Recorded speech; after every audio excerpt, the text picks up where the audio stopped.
Hi friends, welcome to my channel Stellar Growth. This is Kranti, Certified Financial Planner.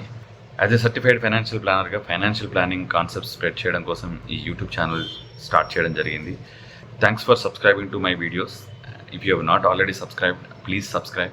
గత 2-3 ఇయర్స్గా quant mutual fund పేరు వినని mutual fund investors దాదాపు లేరంటే ఆశ్చర్యం లేదు. ఎందుకంటే Quant mutual fund is one of the most successful and fastest growing AMC in India. మీరు గత 3 ఇయర్స్గా ఏ కేటగిరీ ఆఫ్ మ్యూచువల్ ఫండ్ చూసుకున్నా కానీ క్వాంట్ మ్యూచువల్ ఫండ్ ఆ కేటగిరీలో either first or second best performing fund. At the same time investors కూడా Quant mutual ఫండ్ని చాలా ఎక్సలెంట్గా ఆదరించారు. 2019లో 100 కోట్లు ఉన్న ఏయుఎం ఈరోజు 93,000 కోట్లకు చేరిందంటే you can imagine how fast the AMC has grown in the last 5 years. But అన్ఫార్చునేట్గా క్వాంట్ మ్యూచువల్ ఫండ్ రీసెంట్గా ఒక నెగిటివ్ న్యూస్తో వార్తలోకి ఎక్కింది. రీసెంట్గా సెబీ క్వాంట్ మ్యూచువల్ ఫండ్ ప్రిమైజెస్లో సోదాలు చేసిందనేది ఒక న్యూస్. రీజన్ ఏంటంటే క్వాంట్ మ్యూచువల్ ఫండ్లో ఎవరైతే ఫండ్ మేనేజర్స్ ఉన్నారో ఎగ్జిక్యూటివ్స్ ఉన్నారో వాళ్ళు ఫ్రంట్ రన్నింగ్ చేశారనేది ఒక ఆరోపణ. సో ఈ న్యూస్ మేబీ అది ట్రూ కావచ్చు కాకపోవచ్చు, బట్ ఇంత పెద్ద మొత్తంలో క్వాంట్ మ్యూచువల్ ఫండ్లో ఇన్వెస్ట్ చేసిన కొన్ని లక్షలాది ఇన్వెస్టర్స్ పై ఎలాంటి ప్రభావం చూపుతుంది? అసలు first of all front running ఏంటో ఒకసారి బ్రీఫ్గా తెలుసుకుందాం. Front running is nothing but ఎవరైతే mutual fund day to day activities చేస్తుంటారో ఫండ్ మేనేజర్ ఎగ్జిక్యూటివ్ వాళ్ళు మ్యూచువల్ ఫండ్ అకౌంట్లో కొనడానికి ముందే తన పర్సనల్ అకౌంట్లో ఆ స్టాక్ను కనుక కొనేసి తర్వాత మ్యూచువల్ ఫండ్ అకౌంట్ కొంటే ఆ ఎగ్జిక్యూటివ్కి చాలా అన్ఫేర్ అడ్వాంటేజ్ అనేది వస్తుందన్నమాట. సపోజ్ ఆ ఫండ్ మేనేజరు XYZ కంపెనీని కొనాలనుకుంటున్నాడు. ఓ కంపెనీ స్టాక్ ప్రైస్ 100 రూపీస్ ఉంది. తన పర్సనల్ అకౌంట్లో ₹1 కోటి ఆ స్టాక్లో ఇన్వెస్ట్ చేస్తాడు. తర్వాత మ్యూచువల్ ఫండ్ అకౌంట్లో ఒక 200 కోట్లు ఒకేసారి ఇన్వెస్ట్ చేస్తాడు. దానివల్ల ఏమవుతుందంటే ఆ స్టాక్ ప్రైస్ అనేది సడన్గా పెరిగిపోతుంది. సో ఆయన ₹100 దగ్గర కొన్న స్టాక్ అది ఆల్మోస్ట్ 120-130 వరకు వెళ్తే ఆయనకి విత్ ఇన్ షార్ట్ పీరియడ్లో ఒక 20% 30% ప్రాఫిట్ అనేది వస్తుంది అనమాట. So this is called front running. బేసికల్గా ఆ మ్యూచువల్ ఫండ్ అకౌంట్ కొనడానికి ముందే తన పర్సనల్ గెయిన్ కోసం తన అకౌంట్లో కొనుక్కోవడము, this is illegal and unethical mutual fund ఇండస్ట్రీలో. ఇది క్వాంట్ మ్యూచువల్ ఫండ్లో చేశారా చేయలేదా అనేది ఇన్వెస్టిగేషన్ జరుగుతుంది. క్వాంట్ మ్యూచువల్ ఫండ్ కంపెనీ ఒక ప్రెస్ రిలీజ్ కూడా చేయడం జరిగింది. They will be fully cooperating with the authorities SEBI. So కాకపోతే ఈ న్యూస్ వల్ల వాళ్ళు చేశారా చేయలేదా అనేది పక్కకు పెట్టినా, సో ఈ న్యూస్ వల్ల ఇన్వెస్టర్స్కి ఏ విధంగా నష్టం జరుగుతుంది? ఒకవేళ వాళ్ళు నిజంగానే కల్ప్రిట్ అయితే obviously they will be punished. కాకపోతే ఇన్వెస్టర్స్కి ఏమైనా నష్టం ఉందా? సో ఫస్ట్ థింగ్, ఇన్వెస్టర్ ఏదైతే మ్యూచువల్ ఫండ్ అకౌంట్లో ఇన్వెస్ట్ చేశాడో ఆ అమౌంట్కి తగిన యూనిట్స్ ఇన్వెస్టర్స్కి వచ్చాయి. ఆ యూనిట్స్ ఎక్కడికి పోవు. That is the basic structure of A mutual fund trust. Mutual fund investment అనేవి ఒక ట్రస్ట్లో అవుతూ ఉంటాయి.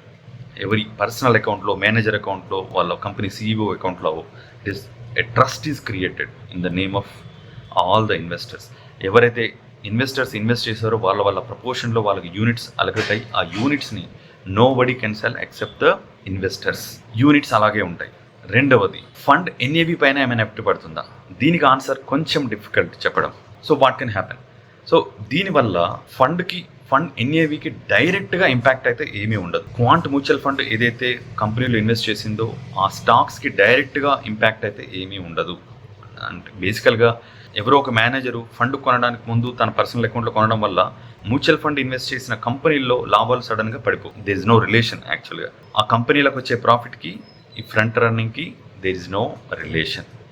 కానీ షార్ట్ టర్మ్లో ఏం కావచ్చు అంటే ఈ నెగిటివ్ న్యూస్ వల్ల ఇన్వెస్టర్ సెంటిమెంట్ దెబ్బతింటుంది. ఇన్వెస్టర్ సెంటిమెంట్ ఎప్పుడైతే దెబ్బతింటుందో ఫ్రెష్ ఇన్వెస్ట్మెంట్ ఆగిపోతాయి. లేకపోతే ఆల్రెడీ ఇన్వెస్ట్ చేసిన అమౌంట్ని ఈ ఫియర్ వల్ల షార్ట్ టర్మ్లో ఇన్వెస్టర్స్ ఎగ్జిట్ కావచ్చు, రిడెంప్షన్ స్టార్ట్ చేయొచ్చు. దీనివల్ల ఏమవుతుందంటే సడన్ రిడెంప్షన్ అనేవి పెరుగుతాయి మ్యూచువల్ ఫండ్కి. సపోజ్ క్వాంట్ స్మాల్ క్యాప్ ఉంది, క్వాంట్ మిడ్ క్యాప్ ఉంది. సో సడన్ రిడెంప్షన్స్ అనేవి పెరుగుతాయి. సో సడన్ రిడెంప్షన్స్ పెరగడం వల్ల ఏమవుతుందంటే ఆ ఫండ్లో అడెక్వేట్ క్యాష్ హోల్డింగ్ లేకపోతే కొన్ని స్టాక్స్ని అమ్మేయాల్సి వస్తుంది. లార్జ్ క్యాప్ స్టాక్స్ని అమ్మేస్తే పెద్ద ప్రాబ్లం లేదు. రిలయన్స్ ఉంది, 20 లక్షల కోట్ల మార్కెట్ క్యాప్ ఆల్మోస్ట్.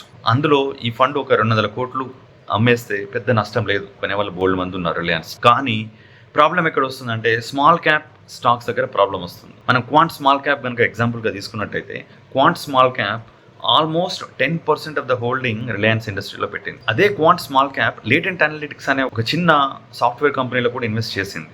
సో అందులో ఈ కంపెనీ ఒక 100 కోట్లు అమ్మేసింది అనుకోండి. ఆ కంపెనీ టోటల్ మార్కెట్ క్యాప్ వచ్చేసి 10,000 crore మార్కెట్ క్యాప్. సడన్గా ఈ కంపెనీ ఒక 100 crores 200 crores డంప్ చేసేస్తే సడన్గా సప్లై అనేది ఎక్కువైపోయి ఆ స్టాక్ ప్రైస్ అనేది తగ్గుతుంది. షార్ట్ టర్మ్లో ఫండమెంటల్ బేసిస్ మీద కాదు, లాంగ్ టర్మ్లో కాదు, షార్ట్ టర్మ్లో స్టాక్ ప్రైస్ అనేది తగ్గుతుంది. ఆ స్టాక్ ప్రైస్ తగ్గడం వల్ల ఎన్ఏవి అనేది తగ్గుతుంది. మరి ఇది ఓన్లీ క్వాంట్ మ్యూచువల్ ఫండ్కి ఎఫెక్ట్ చేస్తుందా? నో. ఆ స్మాల్ క్యాప్ స్టాక్లో ఇన్వెస్ట్ చేసిన ప్రతి మ్యూచువల్ ఫండ్ని ఎఫెక్ట్ చేస్తుంది. ఇది ఒక్క క్వాంట్ స్మాల్ క్యాప్ని ఎఫెక్ట్ చేయదు. ఎందుకంటే ఆ స్టాక్ ప్రైస్ తగ్గింది కాబట్టి ఆ స్టాక్లో ఎవరైతే ఏ ఫండ్ అయితే ఇన్వెస్ట్ చేసిందో అన్ని మ్యూచువల్ ఫండ్ ఎన్ఏవి తగ్గుతుంది, వాళ్ళు పెట్టిన పర్సంటేజ్ హోల్డింగ్ని బట్టి. సో ఇన్ ద షార్ట్ టర్మ్లో ఎన్ఏవి అనేది ఇండైరెక్ట్గా ఇంపాక్ట్ అవ్వచ్చు. బట్ ఫండమెంటల్గా ఆ స్టాక్ని అమ్మకుండా ఉంటే ఆ ఫండ్ లాంగ్ టర్మ్లో డెఫినెట్గా there is no impact for the investors. So long టర్మ్లో టెక్నికల్ పాయింట్ ఆఫ్ వ్యూలో ఇన్వెస్టర్స్కి దే డోంట్ లూజ్ ఎనీథింగ్. వాళ్ళ యూనిట్స్ అలాగే ఉంటాయి. ఆ ఫండ్ ఇన్వెస్ట్ చేసిన స్టాక్స్ ప్రాఫిట్ అనేది ఏ విధంగా ఇంపాక్ట్ అవ్వదు. కానీ షార్ట్ టర్మ్ ఫ్లక్చువేషన్స్ మాత్రం జరగవచ్చు. దానివల్ల ఎన్ఏవి అనేది కొంచెం ఫ్లక్చువేషన్ అనేది జరగవచ్చు షార్ట్ టర్మ్లో. So in my opinion long term investors should not panic. వాళ్ళు అసలు ప్యానిక్ అవ్వాల్సిన అవసరమే లేదు. Law will take its own course. ఏదైతే విచారణ జరుగుతుందో ఆ విచారణ ప్రకారం నిజంగా క్వాంట్ మేనేజర్స్ ఫ్రంట్ రన్నింగ్ చేసి ప్రూవ్ అయితే డెఫినెట్గా they will be punished. But ఇన్వెస్టర్స్కి వచ్చిన నష్టం ఏమీ లేదు. షార్ట్ టర్మ్ ఫ్లక్చువేషన్స్ ఉంటాయి, but there is no need to panic. This video is only for educational purpose. I'm not recommending Quant mutual fund by the way. So this only for educational purpose what may happen. Hope you like the video. ఇప్పటివరకు మీరు వీడియోకి subscribe చేయనట్టయితే I request you to subscribe to the channel. ఇంకా చాలా informative వీడియోస్తో మీ ముందుకు రాబోతున్నాం. I don't want you to miss those videos. Please subscribe.